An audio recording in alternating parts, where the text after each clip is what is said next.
All right, well, I'm going to be talking about lists and Aweber. So, what is a list?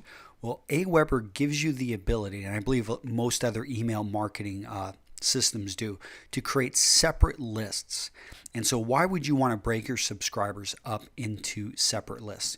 Well, the great part about doing this is that you'll be able to measure things, you'll be able to see, basically test a lot. And it's not only that, but you can break up the list if depending on where people are coming in from. So this one called 7 Deadly ATS, these are people coming in through my 7 Deadly ebook over at A Tailored Suit.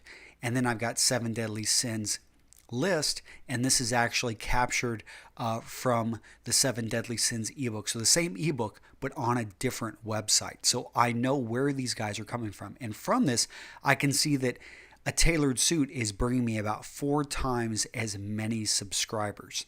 That makes sense because A Tailored Suit gets quite a bit more traffic, although I can tell you that Real Men Real Style is starting to gain on A Tailored Suit and now gets about half as much traffic. So I would expect this one to increase. In addition, there are other factors affecting this. One of them I know is that the over at A Tailored Suit, I use the old style regular pop-up, and over at Real Men Real Style, I use a newer version using a plugin called Pop-Up Domination, which is a paid plugin, so I'll be able to measure my return and see if that paid plugin was worth it.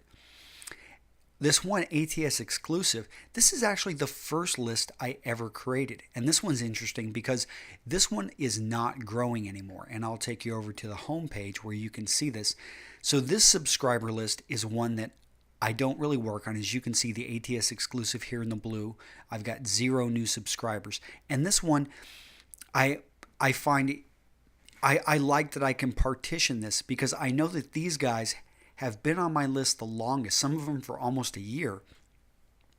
And I've been able to test, not a year, maybe 10 months, but I've been able to test many things on them.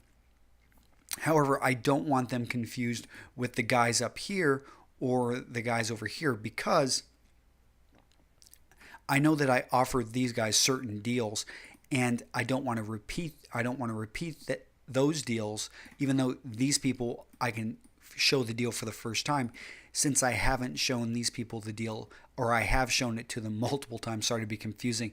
That's just something I need to be attuned to.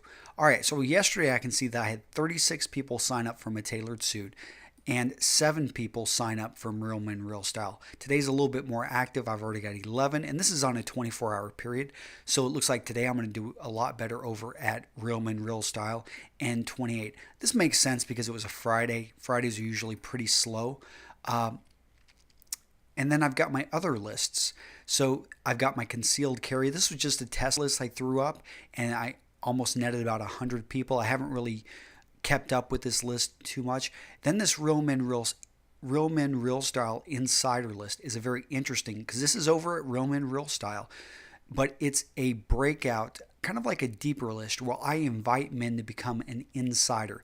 And even though this list is much smaller, I will get actually 4 times to 5 times better response rates because these are people who have purposely, I've told them that this is a very special list and I only email these guys when I have something to sell or I want them to be deeply engaged. And a lot of the people on this list are also on one of these lists over there. So this is like a deeper list, if you can imagine a list within a list. So that's how I break up the list. I would actually like to break them up even more because there are a lot of things. You can go check out the web forms, and I can talk about that separately. But using different web forms with different lists, I can measure the effectiveness of different light boxes and forms in which I gather the information. But that's for another time, and I will go ahead and end this, and hopefully you learn something about lists and email marketing.